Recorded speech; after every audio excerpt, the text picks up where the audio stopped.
Y a partir de ello, bueno, a partir de lo que se ha mencionado la sesión anterior, que fueron las virtudes y esta vida en Cristo, por así decirlo, hoy nos salimos de, digamos, de una vida religiosa y vamos a, como dicen por ahí, vamos a pisar tierra, vamos a venir a lo concreto y vamos a desarrollar el tema de la bioética. Curiosidades por ahí, tal vez alguno tenga alguna curiosidad de la bioética o qué le viene a la cabeza, no sé, pues es que también es algo, o sea, no es nuevo, nuevo no es, ¿no? Pero es algo que va ganando, digamos, de alguna manera fuerza en los últimos años y más todavía, digamos, con el avance científico. A eso sumémosle la inteligencia artificial, ¿no? Que está ahorita, pues, de moda para todo. No, todos creo que usamos inteligencia artificial, hasta yo sí uso inteligencia artificial, ya para algunas cosillas que, digamos, te aligera el trabajo. Pero bueno, eso no es el tema, ¿ya? Así que si alguno tiene alguna curiosidad de lo que es bioética, lo puede mencionarlo ahora. A ver, ¿alguien por ahí dice algo?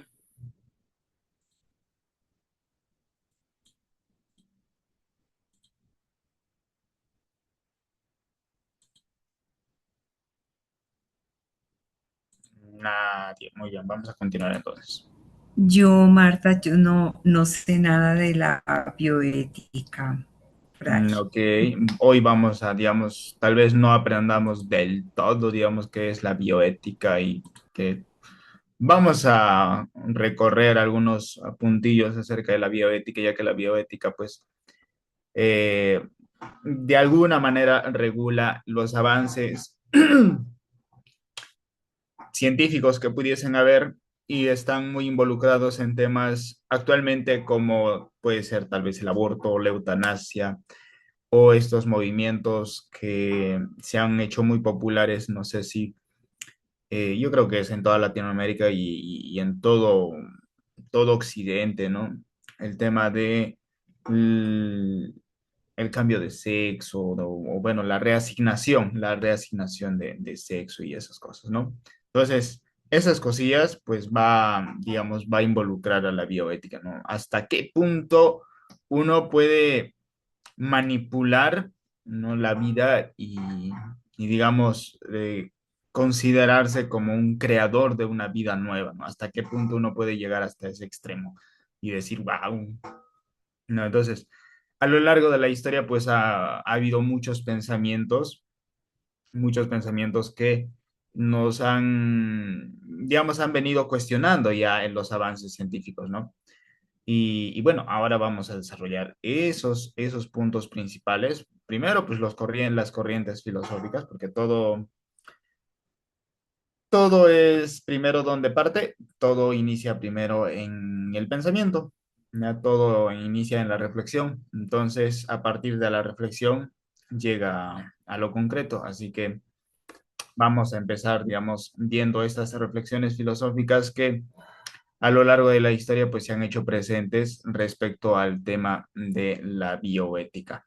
Ya, o sea, tal vez no propiamente con el tema de bioética como tal, pero sí de alguna manera con el tema de la regulación, ¿no? La regulación científica o algo así. Muy bien, ¿qué es la bioética entonces? Aquí vamos a tomar una frasecita del muy querido buen amigo del antiguo mundo griego, Sócrates, que dice, el asunto no es ninguna bagatela, o sea, una cuestión eh, floja, vamos a decir, ¿no? O sea, no es algo trivial, no es una niñería, ¿ya? La cuestión es cómo debemos vivirla. ¿Qué nos quiere decir? El asunto no es ninguna bagatela.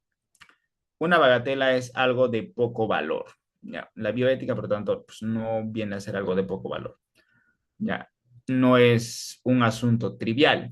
Ya, Sócrates nos está, digamos, nos pone un pare, no nos pone un pare. Nos dice que la reflexión de esta filosofía sobre nuestras acciones no es un juego, no es un juego, no son palabras abstractas, ¿no? No puede ser un pasatiempo intelectual o un debate irrelevante, no, sino que es enfrentarse a algo que involucra al ser humano, es un asunto muy serio, no, es muy serio, ¿ya?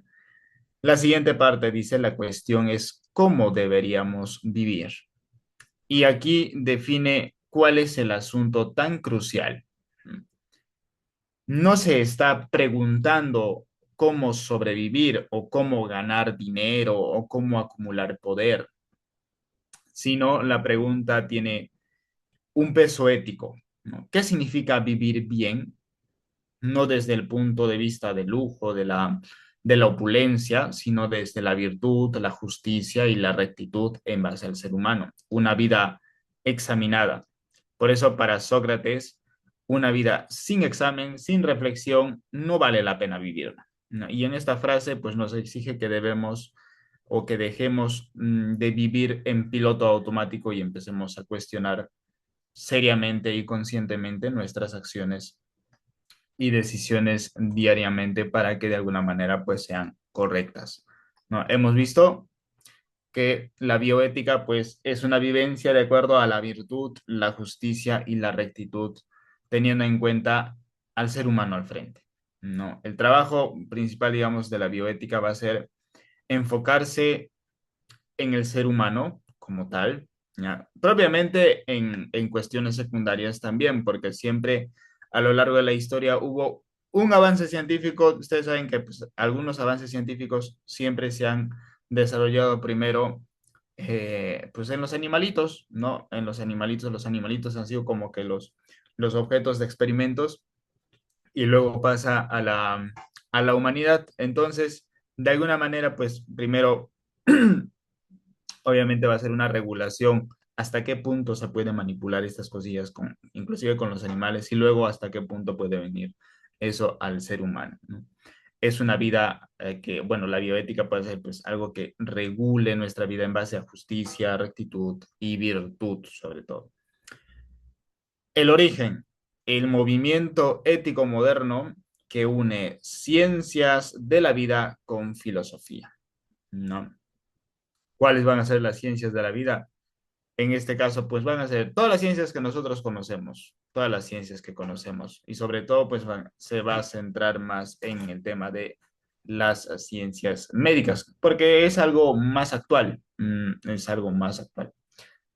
El alcance va más allá del comportamiento humano, la naturaleza viva, fronteras, vida-muerte, individuo, colectividad, ¿no? La bioética abarca estos campos donde prima la vivencia del ser humano, la vida del ser humano como algo valioso, vamos a ponerlo así, ¿no? Como algo muy, muy valioso para nosotros, para cada uno individualmente, ¿no? Y hasta qué punto, digamos, el alcance de la bioética puede estar presente, ¿no? Y aparecen las preguntas, pues, ¿qué es lo que hace que la muerte pues pueda llegar? Si es lo natural o es solamente una enfermedad, ¿no? Cosillas así. Entonces, esa es la frontera, ¿no? Lo individual y la colectividad o lo colectivo también está presente ahí, ¿no? Porque hay muchos casos en los que, digamos, las ciencias humanas se han hecho presente, ¿no? Tanto en la vida de una persona como en la vida de muchas personas de manera colectiva, o sea, de un grupo concreto. El objetivo, la supervivencia del ser humano y del planeta. Va a ser un equilibrio entre ciencia, tecnología y conciencia ética.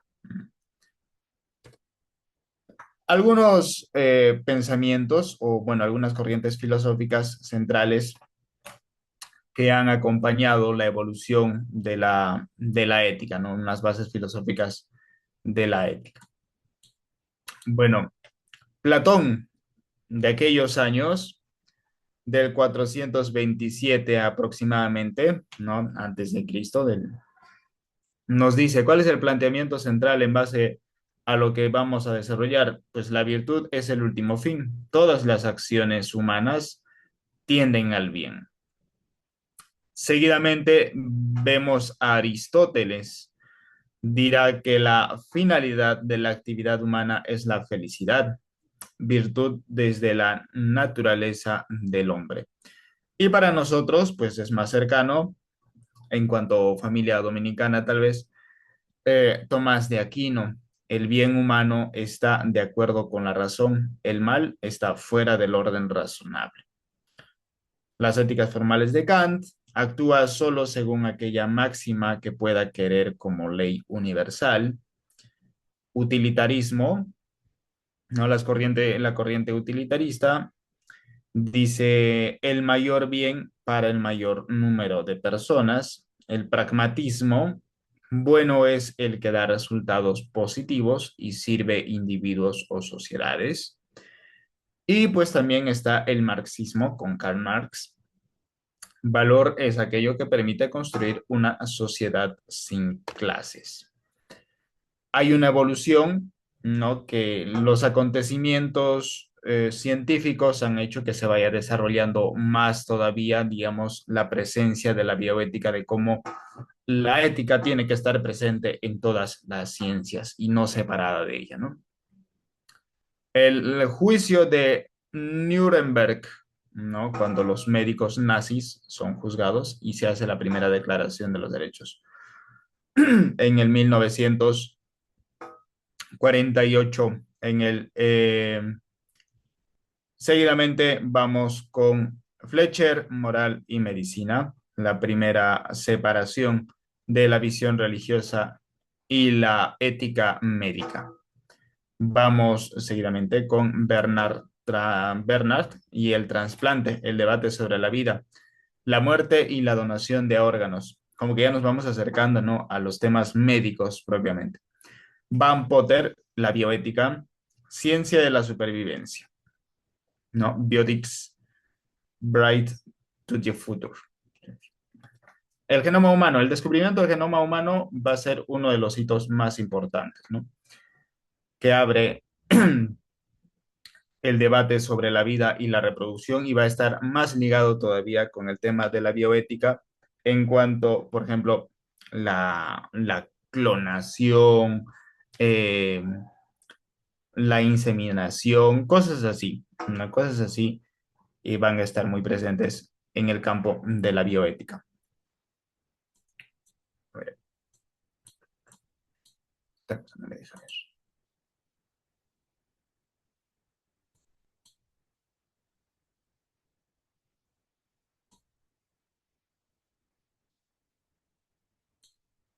Muy bien, la primera corriente, la bioética utilitarista, el mayor bien para el mayor número de personas. Las características de esta corriente, que va a ser una de las primeras tal vez, son los valores colectivos están sobre los valores individuales. Muchas personas, pues a lo largo de la historia, se han hecho, digamos, antiguamente los derechos propiamente de la persona casi eran, digamos, tal vez es muy feo, ¿no? Pero eran invisibles, pues, no eran muy, no se hacían de notar. Por ejemplo, en muchos casos se dice que cuando atacan un pueblo, no sé si eso, bueno, todavía creo que sigue pasando, están los derechos o los valores colectivos, ¿no? Son los derechos del pueblo. No hay derechos de la persona, sino los derechos o los valores del pueblo. Entonces, la colectividad a veces ha sido que aquel que ha opacado, ¿no? Los derechos individuales, ¿no? Las decisiones evaluadas por la utilidad que producen. Requiere análisis costo-beneficio, ¿no? Entonces, cualquier cosilla que había un progreso, ¿cuál era el objetivo? Hacer plata, vamos a decir, hacer dinero, ¿no? En este sentido, pues muchos de estos valores colectivos, la única decisión o el único objetivo, pues era este, ¿no? Hacer un crecimiento económico individualmente, ¿no? Para un pequeño grupo de, tal vez, de personas. Un ejemplo práctico, la distribución escalonada de la vacuna en el 2009 de la H1N1, cuando fue toda una crisis, si mal no recuerdo. Ya. Primero personal de salud, luego grupos vulnerables y finalmente población en general, ¿no? Hay escalones, ¿no? Hay como que jerarquías para el tema inclusive de la distribución.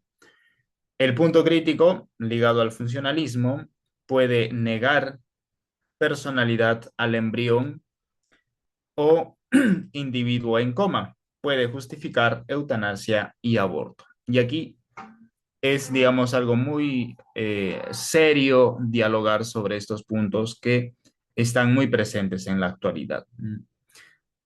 Es así que en la actualidad, por ejemplo, podemos observar muchas cuestiones acerca de comunidades o de grupos pro aborto, ¿no? Y la pregunta es, ¿en qué momento el embrión o en qué momento se genera la vida, ¿no? ¿Hasta qué momento eh, los proabortistas dirán pues que todavía ese feto o ese embrión no tiene vida, por tanto, no tiene derechos, no tiene nada, no tiene nada, no hay nada que lo defienda, ¿no? Entonces, es ahí donde pues deberíamos nosotros pues reflexionar, ¿no? La invitación de la biótica es reflexionar, ¿no? No todo está a las bases, digamos, de lo utilitario, ¿no? No todo es utilidad. Entonces, esto de el mayor bien para el mayor número de personas, pues a veces no siempre genera conformidad en la sociedad, ¿no? Se puede negar la personalidad y los derechos del individuo. Eso pasa en la actualidad, no es que no pase. Igual, creo que hace poco en Colombia pasó un acto de eutanasia, no sé, a ver si me lo... Sí pasó eso, ¿verdad? O lo vi en las noticias, eso es cierto. Hola, Sí, Fray, yo he oído de dos casos así más o menos recientes de una joven, más o menos, sí, ella se hizo la eutanasia. ya ves, entonces El año son pasado cosas también. que pues, es difícil, ¿no? De aceptar el tema de la eutanasia, ¿no? Y ahora, muchas Ujú. veces entramos en esta cuestión de, por ejemplo, acá en Perú había un político que decía acerca de la eutanasia, ¿no? Si estaba de acuerdo o no estaba de acuerdo, porque acá en Perú también había un caso, no recuerdo ahorita el nombre, de una señorita que ya pues, tenía una enfermedad ya durante muchos años y ella pedía pues la eutanasia, ¿no? Y entonces este político dijo, es que ¿por qué el Estado tiene que hacerse cargo de ella? O sea, ¿por qué el Estado tiene que responsabilizarse de la muerte de esta persona? Si quiere morirse, que vaya a un puente y se lance de ello. No, eso decía el político. No. Ahora, y a ese asunto, pues se le lanzaron todos los movimientos, los colectivos y eso, ¿no? De que cómo quiere llegar a ser presidente o cómo quiere gobernar o cómo quiere defender, dizque los derechos cuando está promoviendo estas cosas, ¿no? Y en parte también hay divisiones, ¿no? Había un grupo que decía, o sea, está en lo cierto, ¿por qué? Porque es una persona, ya, una persona que pide la eutanasia, pero no son todas las personas que piden la eutanasia, ¿no? Entonces, el mayor bien acá tiene que ser para todas las personas, ¿no? Hay un derecho colectivo, ¿no? Ahora, otro grupo decía, o sea, está bien, ¿no? Que el Estado tiene que hacerse cargo y cosas así, ¿no? Entonces, son cosas que uno tiene que medio pensarla y pensarla muy bien, ¿no? Porque son temas muy fuertes, ¿no? Y son temas también muy presentes, tanto la eutanasia como el aborto, ¿no? ¿No? Y el aborto de alguna manera va ganando fuerza en algunos estados de Latinoamérica también. Seguimos con la corriente 2, la bioética universalista. el consenso es la única fuente legítima de autoridad ética. Las decisiones éticas deben considerar la opinión de la mayoría de los involucrados en el dilema. Estamos en este tema de la eutanasia, para no salir, ¿no? Entonces, ¿quiénes deberían opinar acerca de la eutanasia como tal? Aquellos que padecen tal vez o que desean para ser partícipes de esto, cosa que está mal, ¿no? Y también esto pues involucra a otras ciencias como a los médicos, porque los médicos también son partícipes, digamos, y de, de este, vamos a decirlo, medio atentado, ¿no? Porque es un atentado para la vida de una persona, ¿no? Se requiere la opinión de ambas partes, ¿no? De aquel que realiza la acción y de aquel que recibe esta acción. El método para objetivar el juicio ético se recogen las opiniones subjetivas del mayor número de participantes. El límite reconocido ante la imposibilidad de una ética universal absoluta, el contrato social y el consenso son la única salida. Hay una frase muy popular que dice, hablando se entiende la gente, y claramente en medio de un diálogo se puede llegar a un consenso y evitar cualquier tragedia. No, la bioética, digamos, de eso nos debería a nosotros ayudar a reflexionar, ¿no? A que no todo se aplica de manera apresurada, ¿no? Sino que se tiene que realizar algunos procesos en los cuales se tienen que ver muchos campos, ¿no? Desde la humanidad como nosotros como cristianos, pues desde la humanidad como un don de Dios y desde, ahora, ¿cómo le explicamos a un ateo que la humanidad es un don de Dios? Pues de la misma manera, ¿no? Es una representación o la humanidad propiamente, el mismo hecho de la existencia ya es tener valor, ¿no? Los comités de bioética hospitalaria operan bajo esta visión. Incluyen médicos, enfermeras, familiares, representantes sociales. La recomendación final adopta una forma de consenso, de lo que les venía diciendo, ¿no? Que todos aquellos que participen en cualquiera de estas situaciones y sobre todo de estas dos, pues se tiene que llegar a un consenso en la cual, viendo desde la virtud y la justicia y la rectitud de vida, no debería apuntar hacia una tragedia, ¿no? Sea la eutanasia o sea el aborto, sino hacia algo bueno, o sea, hacia algo positivo, ¿no? No puede llevar el diálogo, yo creo que no hay un diálogo que termine en una pelea, ¿no? Cuando se quiere solucionar algo, se dialoga y se arregla el asunto, ¿no? No se llega a una pelea. Es decir, no se promueve la tragedia, no hay diálogo que promueva la tragedia. Adelante, Marta. Gracias, Fray. Yo lo que estaba pensando es que realmente el problema de la sociedad es cuando se abren puertas. Y realmente este tipo de cosas no es para que se sigan abriendo las puertas, por el contrario, se deberían empezar a ajustar.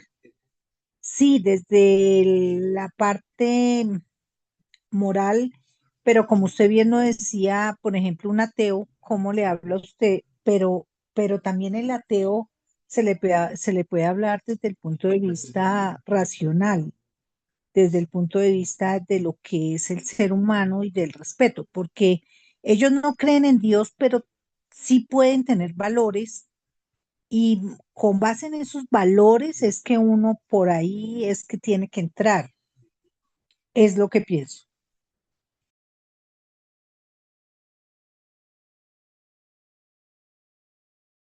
Claro que sí. No, eso es muy cierto, ¿no? Porque entre cristianos podemos hablarnos porque llevamos el mismo lenguaje, ¿no? Pero hay unos que son más racionales que otros. Entonces, inclusive hay cristianos que es difícil el acceso, digamos, en estos temas, ¿no? Ahora, por ejemplo, eh, por estas tierras había un padrecito, o sea, un sacerdote que se hizo muy popular cuando en la homilía dijo, ya no me acuerdo si fue por el 2011 2021. Eran elecciones presidenciales, si mal no recuerdo. Entonces, ya hay algo que todos los cristianos deberíamos saber, ¿no? Ciertamente en la política se mueve de todo, hay de todo. Y entonces nosotros como cristianos, ¿no? Como buenos católicos tal vez, hay algo que tiene que estar grabado en nuestras mentes, en nuestros corazones también. Que si nosotros apoyamos a ciertas políticas que llevan estos estandartes, vamos a decir, de la eutanasia, el aborto y cosas así, pues ya nos hace culpables también, ¿no? Y a lo mejor el ateo no elige, digamos, estas políticas y quién está más limpio, ¿no? O sea, quién ha practicado verdaderamente la justicia, la rectitud y la virtud, ¿no? En base a tener una vida más, más pulcra, tal vez, ¿no? Entonces, eh, el ateo, desde su concepción o desde su perspectiva de valores, de vida, de conocimientos y todo eso, pues se le puede explicar la importancia y el valor de la vida que tiene cada ser humano, ¿no? O sea, que no se puede modificar nada, no se puede alterar nada, porque ya en sí la humanidad o la propia vida es muy valioso, es algo valioso, ¿no? O sea, no te puedes ni siquiera comparar con una planta. Ahora está de moda, ¿no? Que hay gente que se compara o se iguala a un animal, entonces no te puedes minimizar a algo que escasea tal vez de razón, que carece de razón, ¿no? Entonces, igual, lo mismo pasa con un cristiano, ¿no? Lo mismo pasa, ¿no? Y un católico más todavía, creo, sabe que su vida está, que inicia en Dios, permanece en Dios y termina también en Dios. Así que no se puede menospreciar, no puede menospreciar la vida que tiene, no puede menospreciar la vida que posee y tampoco puede menospreciar la vida que surge, ¿no? La vida que surge en cualquier otro vientre, ¿no? Porque siempre, pues lamentablemente también hay gente que promueve el aborto, ¿no? Hay mucha gente que promueve el aborto y es curioso cuando también, digamos, no lo tomen, digamos, esto muy a mal, ¿no? Pero ¿quiénes serían los principales, claro, los principales promotores del aborto? Aquellos que participan de un embarazo.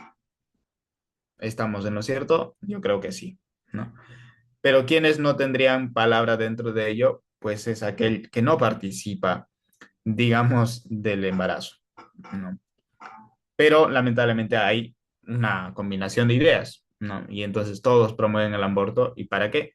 Para evitar responsabilidades, qué sé yo, para mantener una vida pagana, mundana, ¿no? Entonces, hay cosas que se tienen que reflexionar tanto de manera individual como de manera colectiva, ¿no?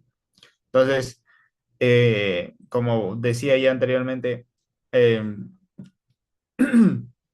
son cosillas que se tiene que dialogar con la finalidad de un consenso positivo. No se puede dialogar para que se vaya a algo peor de lo que ya está saliendo, ¿no? O sea, si se promueve el aborto, dialogamos y se aprueba el aborto, como que algo hemos hecho mal, ¿no?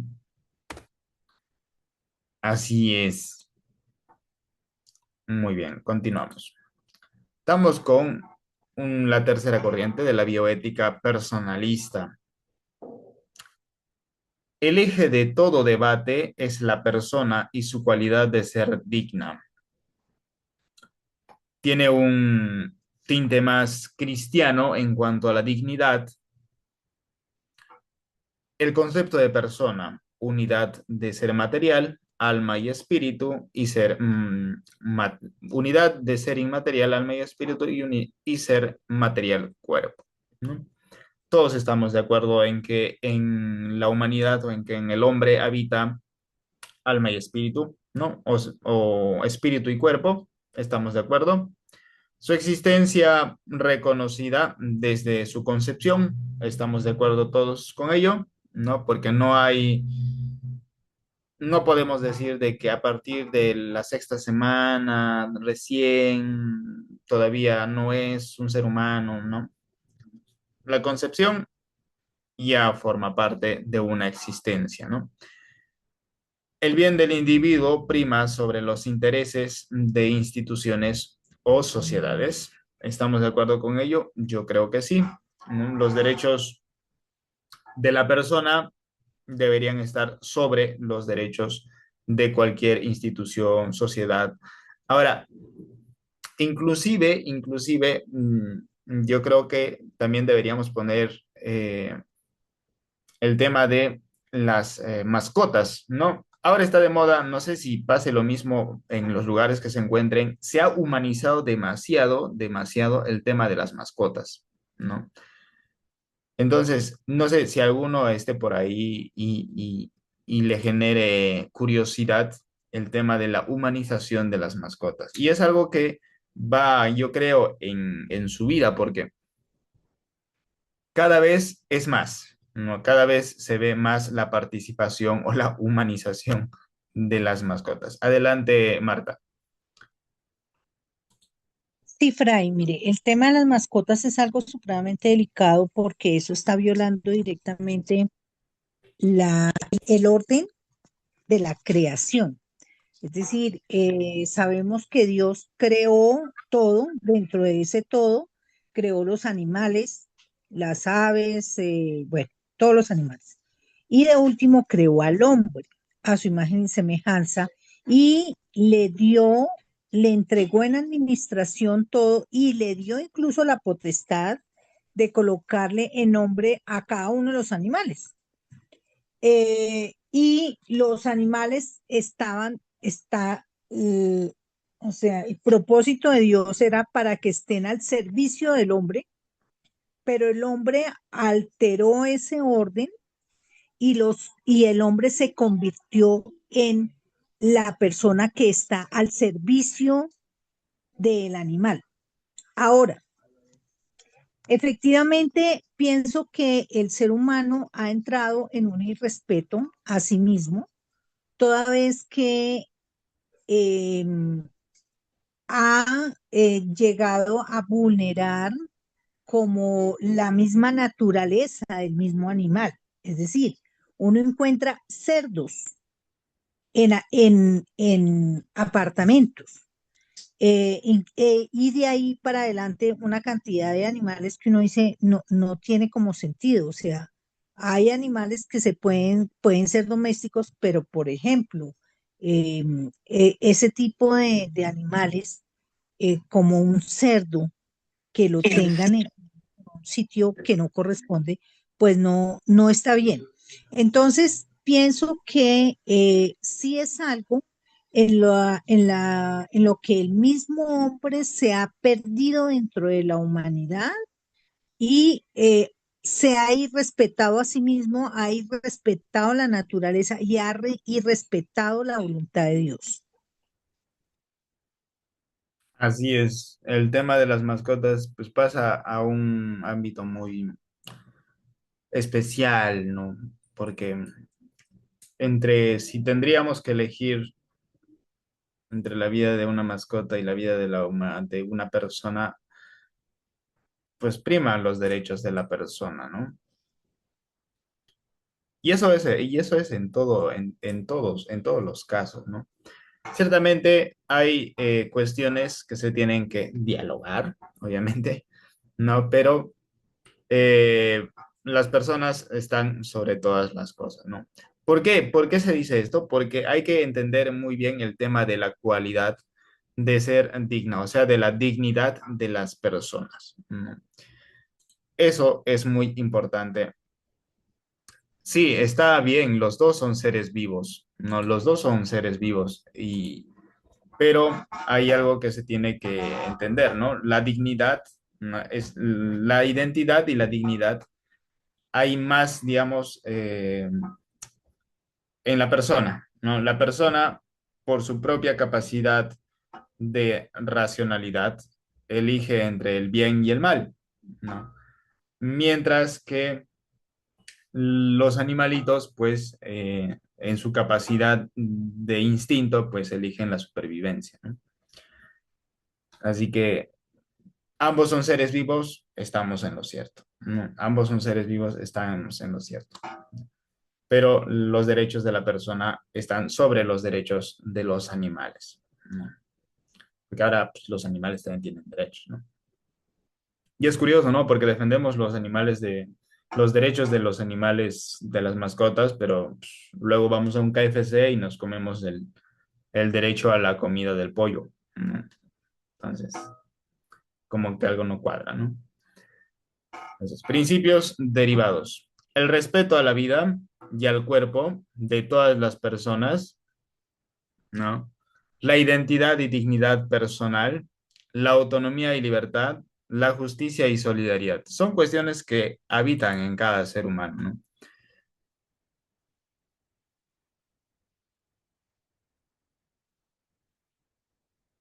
Muy buena pregunta, la del chat, la conservación de la especie. No. ¿Dónde queda la conservación de la especie en la naturaleza? Pues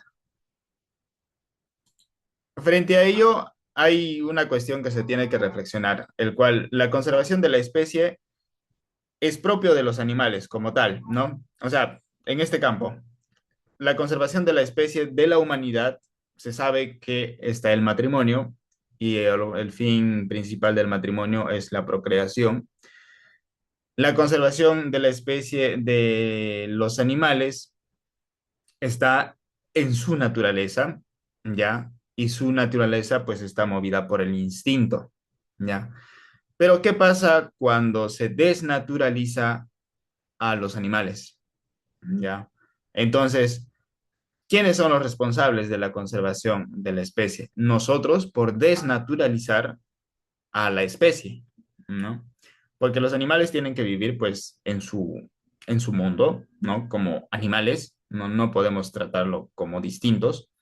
Entonces, eh, nosotros nos hacemos responsables de cualquier acontecimiento que pueda suceder en cuanto tal vez, no sé, la desaparición de una especie, ¿no?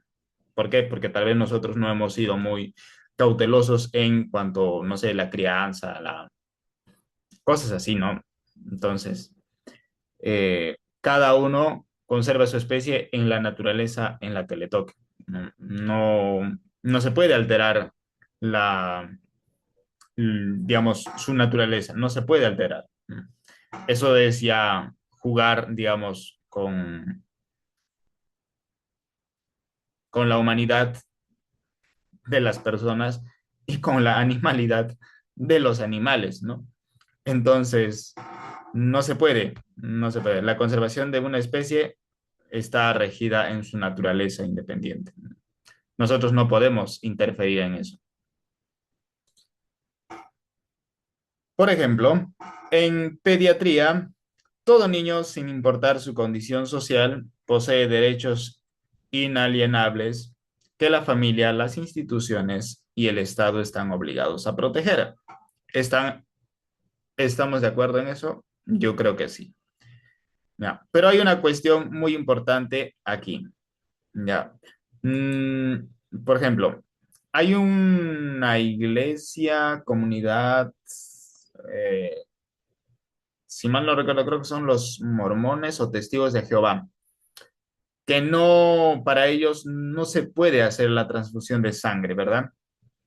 Si alguno ha escuchado de eso, pues puede, puede levantar la manito que sí. Ya. Por ejemplo, a ver, Marta, ¿qué nos puedes opinar sobre eso? Efectivamente, sí, para los testigos de Jehová, eso es un delito. No se concibe la posibilidad de que haya una transfusión de sangre porque consideran que eso es un pecado. Entonces, es como si la persona está recibiendo algo, o sea, está dejando de ser quien es por estar recibiendo una sangre de otra persona que desconoce. Entonces, no solamente eso, o sea, ellos restringen, por ejemplo, si se muere si se le muere muere un familiar a alguien, perfectamente le prohíben no ir a las exequias, a la funeraria. Son una serie de restricciones que no corresponden. Y aprovecho para, usted, Fray, está hablando sobre los niños. Lamentablemente uno que ve, uno ve hoy en día que primero las parejas están optando por tener mascotas más no hijos. Segundo, las mascotas las mandan a operar para que no procreen, para que no tengan más animalitos. Ahora, adicional a eso, uno ve con mucha tristeza que los niños no tienen la misma importancia de una mascota. Es decir, la mascota tiene un valor incalculable para el hombre y los niños están relegados. Es decir, hay fundaciones enteras y hay sitios enteros, jardines, colegios para mascotas, y les hacen una cantidad de cosas, spas y una cantidad de cosas que no corresponden, pero los niños no tienen esos mismos privilegios. Hay muchos niños aguantando hambre, muchas fundaciones de niños que necesitan apoyo económico para poder sostener a esa población, pero no se le da la misma importancia que la importancia que se le da a esas fundaciones y a esos sitios que tienen que ver con el manejo de mascotas. Así es, ¿no? Por ejemplo, los testigos de Jehová tienen una concepción errónea de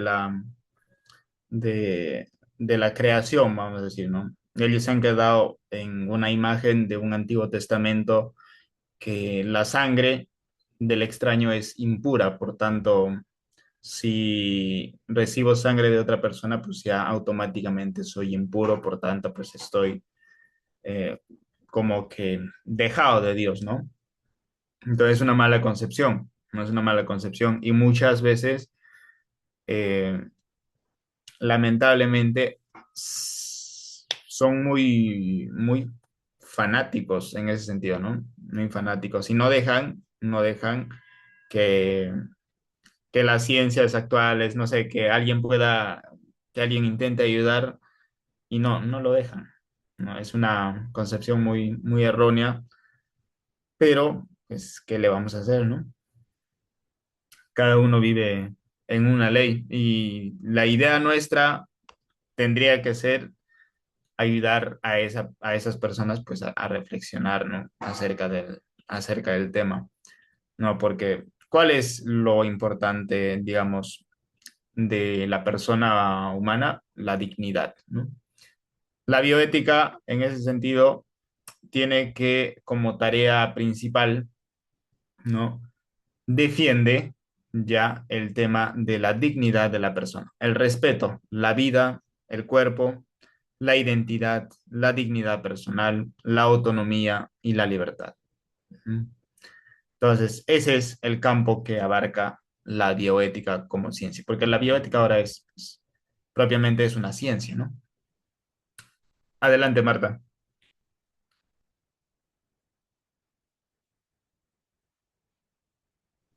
Hola. Bueno,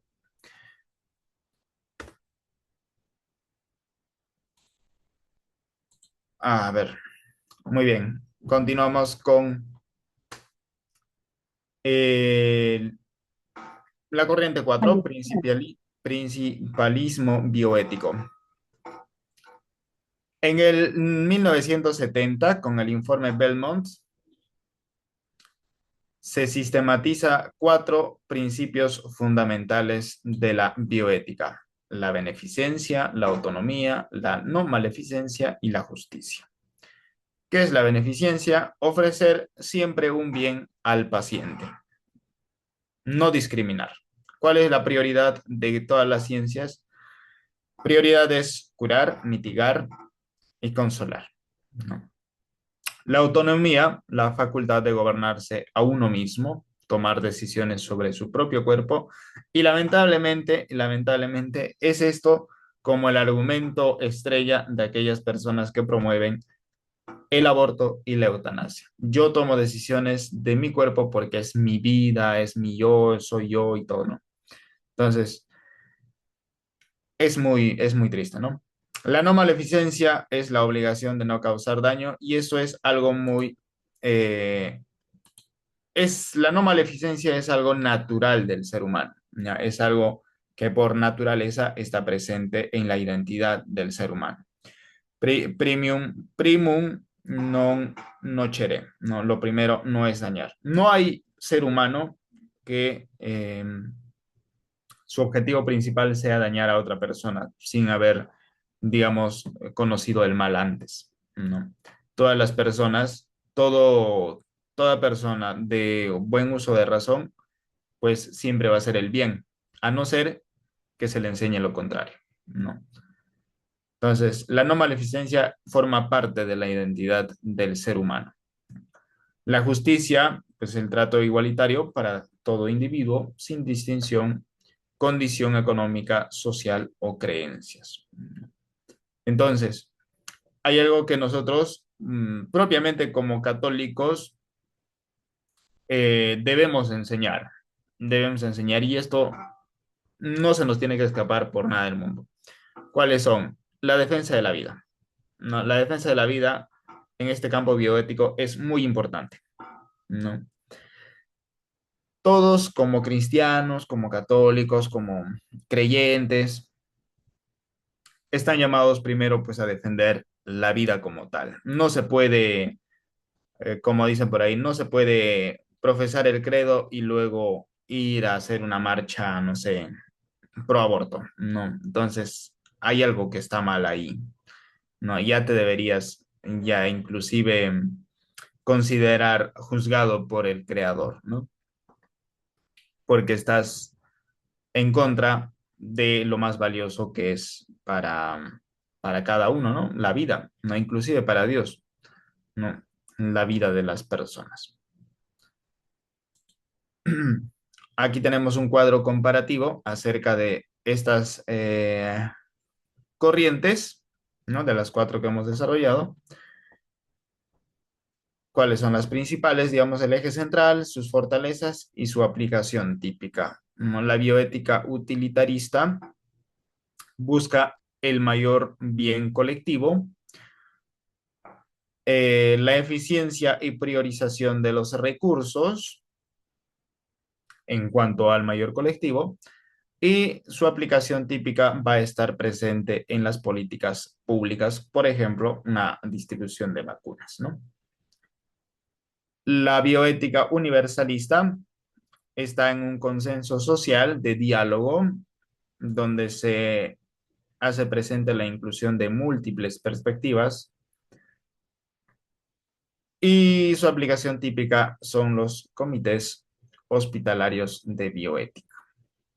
En la bioética personalista, la dignidad del individuo prima sobre todos, la protección irrestricta de la persona, los derechos del paciente, ¿no? Por ejemplo, una atención pediátrica, ¿no? El principalismo, cuatro principios éticos que hemos visto, su marco operativo claro y aplicable, práctica clínica, por ejemplo, ¿no? Consentimiento informado, ¿no? Entonces, para manera de conclusión, vemos que la bioética no es un freno a la ciencia, ¿no? Muchas veces podemos decir, no es que la bioética regula esto, regula lo otro. No, sino es el puente que articula la creatividad científica con el derecho de la humanidad a sobrevivir, ¿no? Y en esta sobrevivencia pues está propiamente el respeto hacia su dignidad, ¿no? Esa dignidad que para nosotros como católicos cristianos entendemos que nace de Dios, vive en Dios y termina en Dios, ¿no? Ninguna corriente filosófica es absoluta, cada una aporta un ángulo distinto al análisis de los dilemas éticos, ¿no? No hay algo que tiene que estar, sí, esto sí tiene que hacerse en un... El diálogo muchas veces no funciona, así que tenemos que aplicar otro, tal vez, otro tipo de reflexión, ¿no? Tal vez una de las corrientes solamente promueve el narcisismo y que todo es mi cuerpo, entonces hay que optar por otra opción, tal vez, ¿no? El profesional de la salud debe combinar conocimiento científico con la sabiduría filosófica que provee la bioética. El objetivo último es siempre la supervivencia y el bienestar del ser humano y del planeta, ¿no? Y en este puntito último, pues, entra también Laudato Si, ¿no? Ustedes se acordarán de el escrito del Papa Francisco, ¿no? De Laudato Si, donde ciertamente tiene mucha razón, ¿no? Todos estamos de acuerdo en que muchas veces lo que prima es la generación de ingresos y nos olvidamos de que estamos matando a nuestra casa común, ¿no? Entonces, ahí también aplica, digamos, una reflexión bioética, ¿no? ¿Qué cosas podemos hacer para promover tal vez la conservación de la especie, ¿no? La conservación de la especie, la protección de nuestra casa común como tal, ¿no? Entonces, son cosillas que eh, son necesarios, ¿no? Para nuestra vida diaria como tal, como cristianos, ¿no? Y también para poder, digamos, enseñar a los otros que están cerca de nosotros, ¿no? Así que ánimo y nos tomaremos un descanso de unos 10 minutillos para luego continuar con Santo Tomás de Aquino, que es más cercano, creo, para nosotros como dominicos, ¿no? ¿Alguna consulta, duda, inquietud por ahí? No, está todo bien, Fred. Ok, nos vemos en 10 minutitos.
Viendo, ya están por ahí. Sí, Sí, Fray. señor. Bueno, Sí, Fray. listo, pues. Entonces, el punto central de la bioética es, digamos, tener presente la edad de la persona por sobre todas las cosas, ¿no? El derecho, digamos, otro derecho colectivo, ¿no? O institucional o de la sociedad. Entonces, pues, ya, que va a ser Tomás de Aquino. Entonces, Tomás hace una reflexión de una bioética, obviamente una temporada o un periodo de tiempo pues, propiamente de su época, ¿no?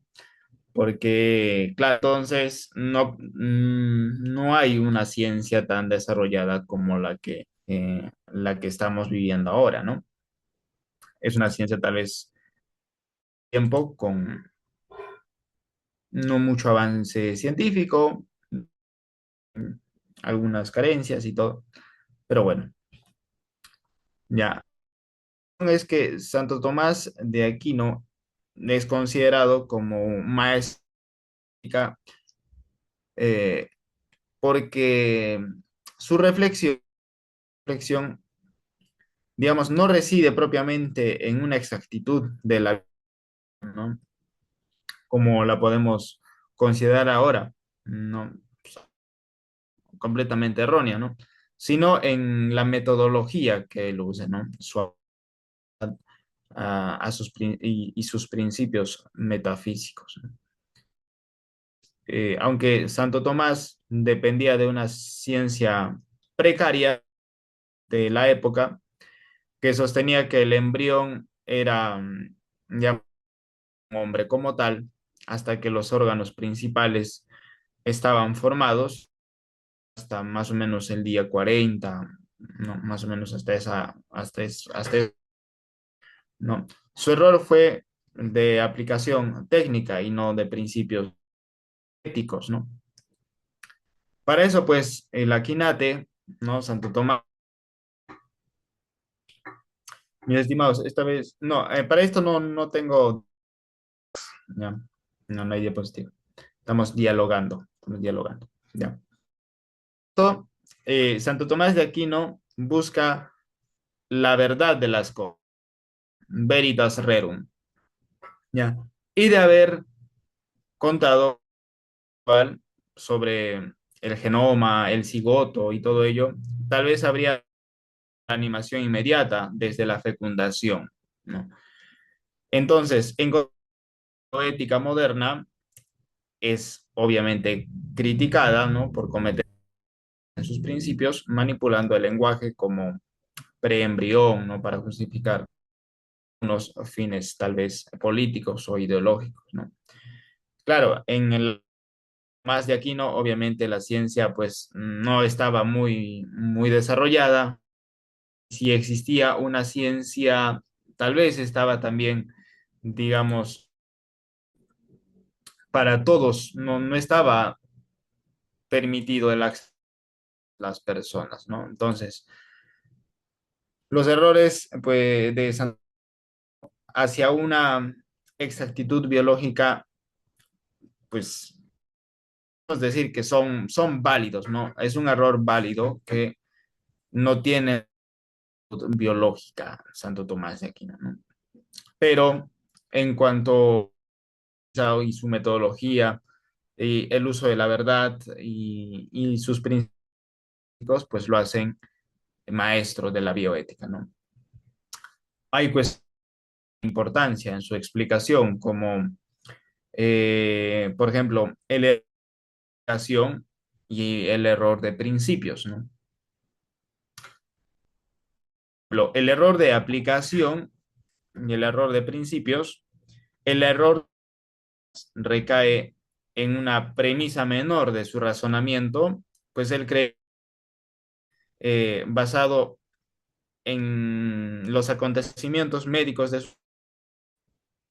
que la materia no estaba organizada para recibir el alma racional hasta 40, ¿no? De la gestación, ¿no? Ahora,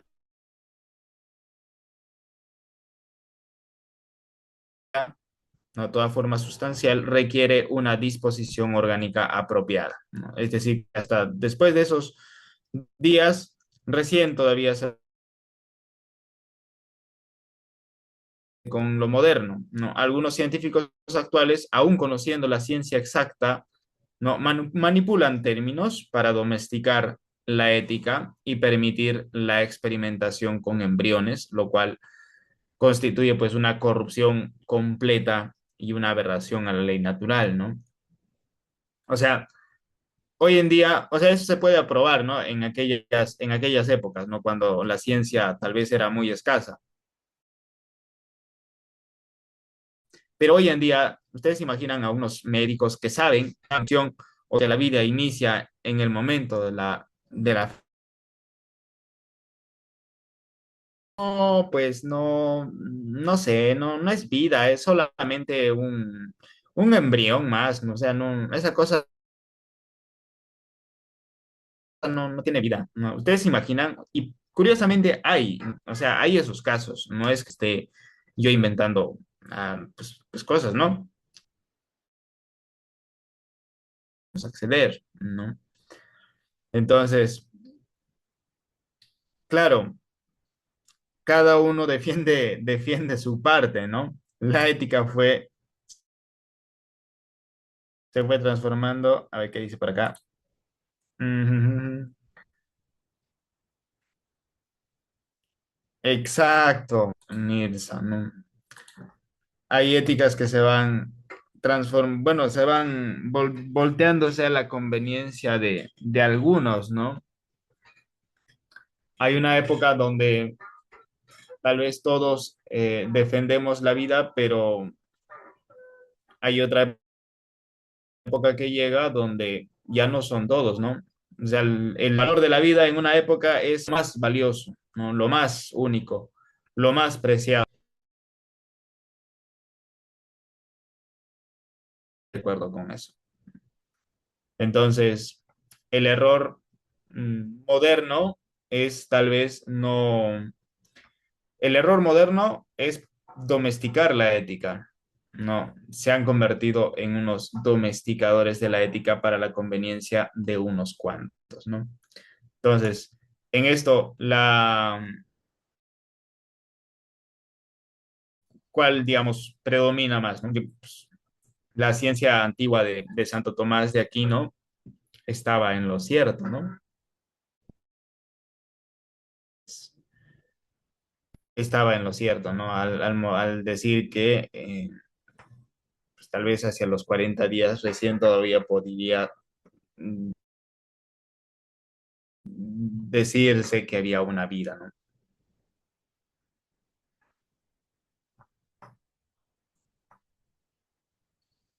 Es de gran va a ser la unidad sustancial de alma y cuerpo que defenderá Tomás de Aquino. Tomás enseña que no existe un cuerpo humano separado de un alma. Es el alma racional la que convierte a la materia en un cuerpo humano actual. Por tanto, no se puede reclamar el derecho a administrar el cuerpo desligándola del alma, ¿no? Ya que el cuerpo recibe toda su dignidad de ser del alma. No somos, por así decir, unos títeres, ¿no? Autónomos. No, por ejemplo, en la actualidad, ¿qué está de moda? La inteligencia artificial y los robots, ¿no? Hasta hay ferias de robots y todo, ¿no? Ahora hasta las mascotas son robots. Entonces, ¿qué es digamos, o lo hace diferente de un robot? ¿No? El alma. No, nosotros poseemos un alma que le da dignidad a este cuerpo humano, a este cuerpo de carne que nosotros poseemos, ¿no? Por tanto, no se puede separar estas dos sustancias esenciales, ¿no? O sea, el hombre es esta unidad sustancial, por tanto, no se puede trabajar, bueno, hoy vamos a trabajar solamente con el cuerpo, vamos a dejar de lado el alma, no se puede hacer eso, ¿no? Entonces, el error actual también es eso, ¿no? Hay un error actual que habita en medio de, pues, de la ciencia actual, el cual es separar el alma de no, no se está teniendo en cuenta la dignidad que el alma a nuestro entorno. Entonces, es un error, digamos, anular esta unidad sustancial de alma y cuerpo que forma parte del ser humano, ¿no? Forma parte esenciales, pues, del ser humano, ¿no? Así que, pues, es el y el cuerpo, ¿no? El alma del cuerpo, la dignidad y, bueno, ya lo que continúe.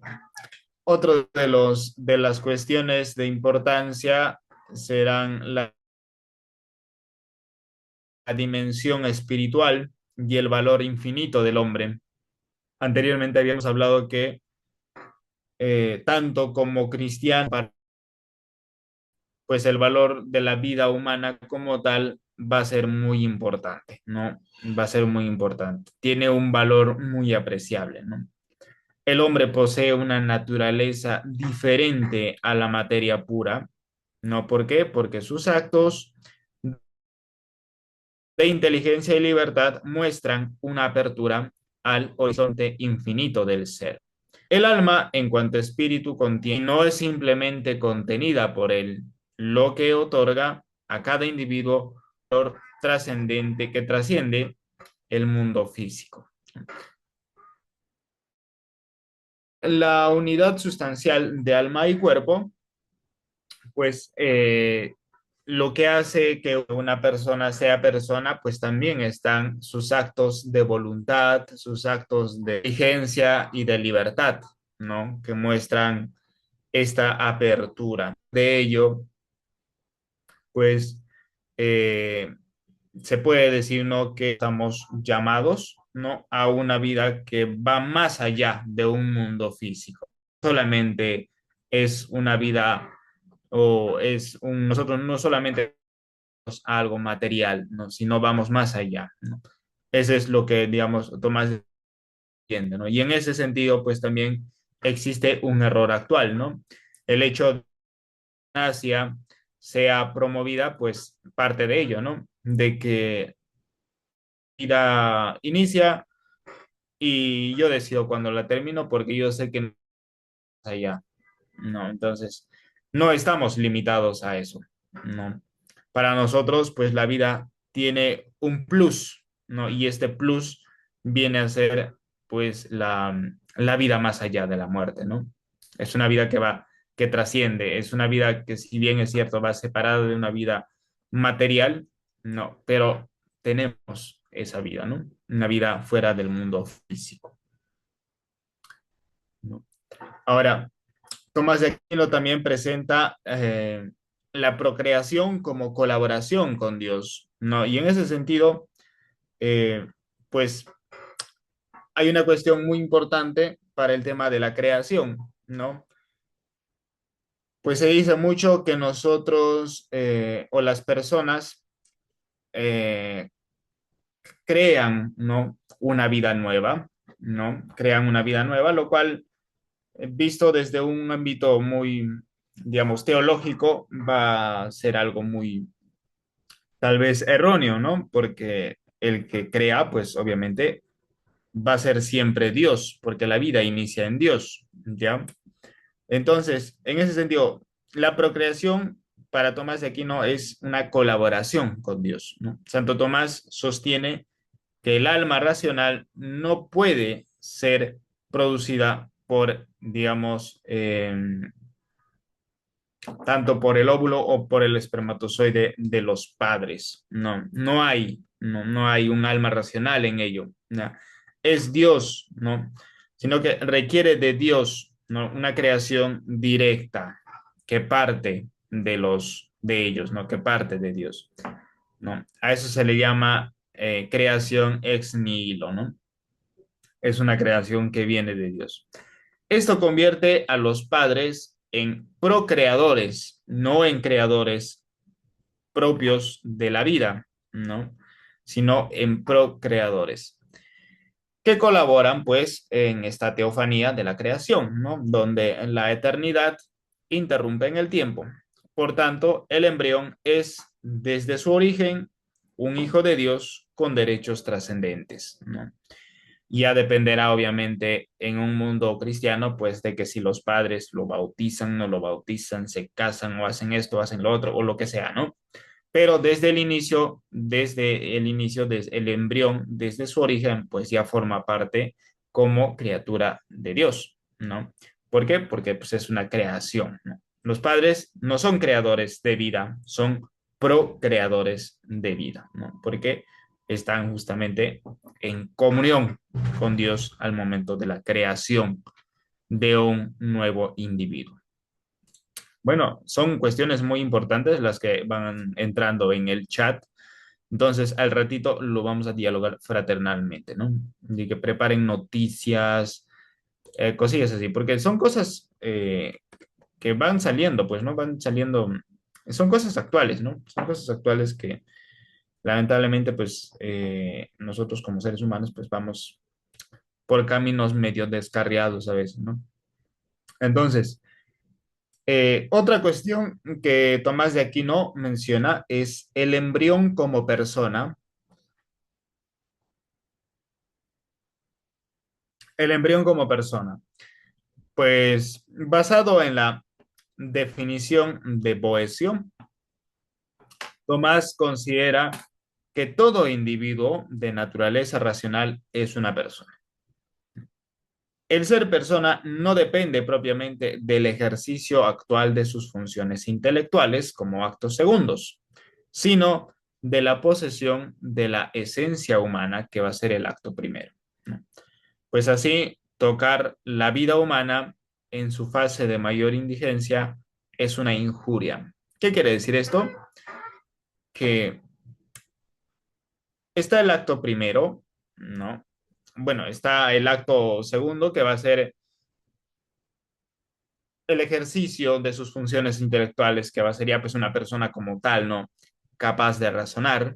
Y está el acto primero, que es una posesión, o sea, la esencia humana como tal, ¿no? En este sentido, pues podríamos hablar de un embrión. Y este embrión ya es una persona, ¿no? Ya es una persona.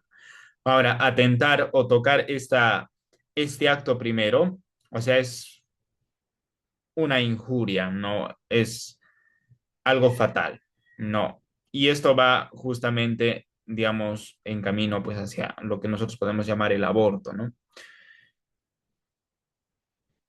Y aquí viene, claro, una cuestión muy popular es de si es admisible o no el aborto en casos de violación, ¿no? Y para ello, pues muchos estados tienen aprobadas leyes que sí, ¿no? Que sí hay esa opción, ¿no? De mantener, ¿no? Y hay otros, independientemente, pues, que promueven el aborto, o sea, sin casos como ese, ¿no? Sin casos como el caso de la violación, ¿no? Sino son solamente, sí se mandan, ¿no? Queremos abortar y bueno, vamos a aprobar las leyes. Y se mandan ahí con las leyes, así nomás, ¿no? Sin dialogar, sin nada. Entonces, ¿qué pasa en estos casos de eh, la violación? ¿No? Hay una persona que lamentablemente pues es víctima, ¿no? Entonces, la víctima ciertamente requiere de la atención, sea espiritual, sea, bueno, en el ámbito en el que se encuentre, ¿no? Pero hay alguien que no es responsable de nada, ¿no? Y en ese sentido, pues está el embrión. No, el embrión no posee culpa, no posee culpa. Ahora, ¿qué hacemos, Fray? Entonces, ¿qué? ¿La mantenemos con vida? ¿Aborta? O no sé. Nosotros como cristianos no podemos defender el aborto inclusive en esos casos, ¿no? Es terrible, es terrible. Es trágico, ¿no? Porque lo más normal debería ser, bueno, sí, bueno, ha sufrido, entonces para evitar que este sufrimiento se prolongue, vamos a hacer que aborte y que viva su vida normal, ¿no? Es un razonamiento lógico humano, ciertamente, ¿no? Evitar el sufrimiento, ¿no? Pero como cristianos, pues nosotros estamos llamados, ¿no? A mantener siempre nuestra postura inquebrantable de ser grandes defensores de la vida, ¿no? Y también es nuestra tarea, obviamente, la de acompañar a las víctimas, ¿no? Porque de nada sirve, pues, que digamos, sí, defiendo la vida o defiendo o hago esto o hago lo otro, pero solamente estoy ahí, ¿no? En mi pupitre, sentado, viendo la tele y diciendo cosas así, pero no estoy ayudando a aquellos que son partícipes de este sufrimiento, ¿no? Entonces, tiene que haber de alguna manera, pues, coherencia en cuanto se defiende y lo que se promueve también, ¿no? Porque no podemos decir defiendo la vida y no defenderla, ¿no? Así que es trágico, ciertamente, pues es trágico, ¿no? En muchos estados eh, se aprueban las leyes, digamos, acá en Perú, por ejemplo, existe la ley del aborto terapéutico en casos de violación, ¿no? Ahora hay otra cuestión también, si se aprueba con mayor, digamos, promoción estas leyes, pues también se promueve a las violaciones, ¿no? Porque una cosa lleva a la otra, ¿no? Así, si hay mayor cantidad de violaciones y la puerta hacia el aborto está abierta, pues que eso no impide prácticamente a los violadores, pues a estar, ¿no? A cometer, a mantenerse ahí en sus actos malos, ¿no? Así que hay que estar pilas con eso, ¿no? Hay que estar pilas. Otro caso por ahí que dice, a ver, vamos, desde la ética se va transformando aplicada según conveniencia de lo malo. Ah, ya, lo malo se vuelve bueno. Eso es cierto, ¿no? Hay muchos casos donde, bueno, es una cuestión muy actual en la que la promoción de la familia, inclusive, no la familia hoy en día ya se ve como algo malo, ¿no? Hay mucha persecución hacia la promoción de una familia tradicional, vamos a decir, ¿no? Porque ahora ya la familia se entiende de distintas maneras, ¿no? Familia para nosotros, y creo yo que todos estamos convencidos de que está mamá, papá y los hijos. Creo yo que es una familia auténtica, ¿no? Ya si quieren añadirle un perrito, un gato, qué sé yo. Pero por encima de ellos creo que están los hijos, ¿no? Ahora, eso era muy bien visto hasta hace unos años, pero en los últimos años eso ya no es bien visto. No, ya propiamente la familia dejó de ser familia, ¿no? Ya lo bueno pasó a ser algo malo, ¿no? Entonces, la ética, digamos, de la sociedad o de aquellos que encabezan la sociedad, pues se van desligando de la ética, ¿no? De la ética propiamente natural. Entonces, ¿cuál es el trabajo nuestro? Pues mantenernos firmes en esta concepción que poseemos y lucharla hasta el final, ¿no? Porque una de esas y a nosotros también nos cargan, ¿no? ¿Qué dice otro? Mm, hay mucho el tema de, por ejemplo, por ahí decía, ¿dónde está? Allá, y los in vitro. Estábamos hablando sobre esta concepción, la procreación. Bueno, antiguamente se creía que en la procreación el único partícipe era el hombre, ya la mujer no. Eso antiguamente, antiguamente. ¿Ya? ¿Por qué? Porque pues no se sabía mucho de la ciencia de la mujer, ¿no? Eso, entonces, eh, el hombre poseía la semilla y la mujer era como esa tierra fértil que ayuda en el crecimiento de esa semilla, ¿no? Eso era antiguamente, ¿no?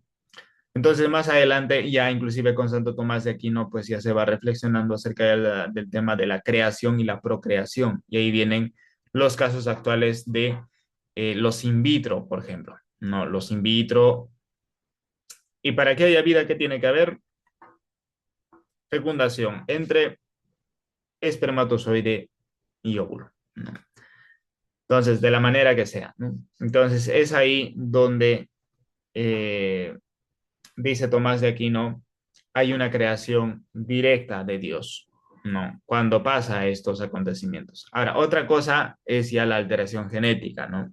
La alteración genética. Ya eso ya escapa, digamos, de las manos de nosotros como personas humanas, ¿no? Ya eso ya, pues, está en manos de algún médico que, no sé, que no tiene una buena ética en cuanto a no hay profesionalismo, ¿no? Por eso decía también que, o sea, es muy, sería muy controversial que un médico que sabe que por medio de, pues, de que la ciencia que posee y todo, que sabe que la vida empieza al momento de la fecundación, diga que no hay fecundación, no solamente con una finalidad, no hacer, no sé, pues, atrocidades, ¿no? Y alterar y qué sé yo, ¿no? Entonces, eso va en contra de la dignidad de la persona. Muchos países están luchando, exacto, hay muchos países que van promoviendo la, el tema de las familias, ¿no? Del verdadero concepto familiar, ¿no? Y lamentablemente hay políticas que no ayudan a ese cambio, ¿no? Eso es muy fuerte. El cambio de sexo en niños, si mal no recuerdo, ¿dónde fue? En Colombia creo que estas noticias han estado ahorita muy, muy presentes. No he visto mucho las noticias. Sí, ya decidí. Entonces, la última cuestión de Tomás de Aquino, ¿no? Que estaba hablando acerca de los actos segundos y los actos primeros, pues en cuanto a los actos segundos, es también una injuria manipular el tema, digamos, de la naturaleza de cada persona, ¿no? Ahora, y acá también, pues, los que participan en este acontecimiento de cambio de sexo en niños son los padres, ¿no? Porque yo creo que no hay niño, hoy justamente estaba viendo ese tema, no hay niño que diga, ay, como que quiero ser mujer, ¿no? Entonces, y tampoco creo que haya una niña que diga, ay, como que me dieron ganas de, no sé, de ser varoncito. Eso no pasa, eso no pasa, no, eso no pasa. Entonces, dónde está el problema? El problema habita pues en los padres, ¿no? En los padres, en la sociedad que lo rodea, ¿no? Y en los más cercanos, ¿no? En los más cercanos que están justamente con estos pequeños, ¿no? Porque, vuelvo a decir, no hay niño que diga que quiera ser mujercita o no hay mujercita que diga que quiere ser varoncito, ¿no? Ya más adelante, cuando ya de alguna manera se haya desarrollado su capacidad eh, racional, ¿no? Ya sepa cuál es la finalidad de la genitalidad que poseen, ya tal vez, ya pues ahí uno podría decir, no sé, pensar, ¿no? Pero aún así, pues es algo muy, muy erróneo, ¿no? Es muy antinatural, el tema del cambio de sexo en niños, ¿no? Es una aberración, ¿no? Es una aberración, es una completa aberración. ¿no? Y el problema obviamente está en los padres, ¿no? En los padres, la sociedad que los rodea. Ahora, ¿qué debemos hacer nosotros contra esto? Pues, digamos, de alguna manera nosotros no podemos interferir en el pensamiento de una persona, ¿no? Pero sí podemos invitarle a, ¿no? A cambiar de opinión. Obviamente yo supongo que esto no pasa en unas familias pues cristianas, católicas, ¿no? De buen corazón, de buena voluntad, como dice Gloria. No, yo creo que no pasa. Entonces, hay personas que lamentablemente están con la razón distorsionada, pues sí, ¿qué vamos a hacer? Hay que, si todos somos cristianos, pues rezar por ellos, ¿no? Rezar por ellos. Muy bien, mis estimados. ¿Alguna cuestión, duda, inquietud o qué sé yo, curiosidad? Pues hoy es ya la última, la penúltima sesión, si mal no recuerdo. Entonces, si alguno tiene alguna curiosidad, duda, puede hacerle llegar ahorita y lo dialogamos.